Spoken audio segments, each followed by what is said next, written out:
With more people turning to technology to stay connected, we got online to learn what physical distancing looks like for one Tucsonan, 93-year-old World War II veteran Ralph Stiles. Hey Ralph, thanks for doing this. I'm looking forward to it. I've never done Zoom before.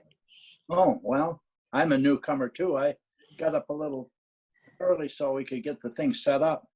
Tell me how you've been managing. I know that you drive, you're pretty active, but you're kind of sitting still right now during this crisis. Is that correct? Yes, I've been sworn to stay inside by my son. Are you at all a little stir crazy given that I understand you're a pretty active person, but you've been staying inside more than usual? Uh, well, see, I lost my wife 8 years ago. And so I'm alone all the time unless somebody comes to visit me, which they do.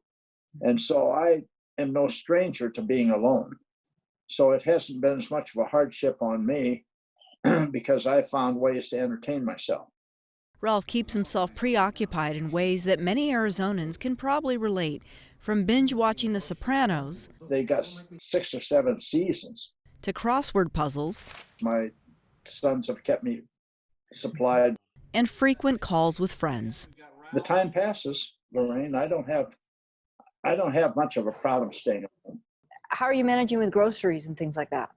My son, in fact, he just called me this morning and wanted to know if I needed anything. And I have a little table outside of my back door.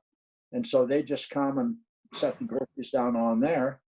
And then after they go, I go and pick up the groceries and hope they're not contaminated with the virus.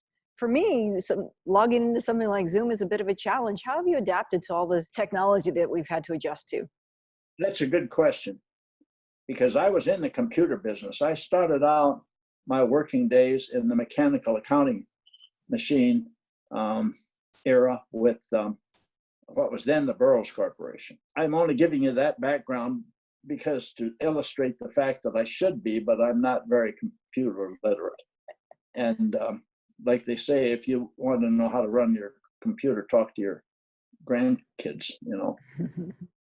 Have you had conversations with your sons or grandkids about when this is all said and done, how you guys sort of will reconnect with each other?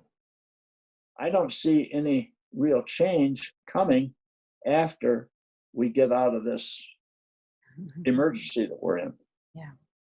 See, I was pretty happy with my life before, and if I could just get back to my life the way it was, it would be fine, because other than that, I can't see much that's going to need to be changed for me, except I don't want to get any older.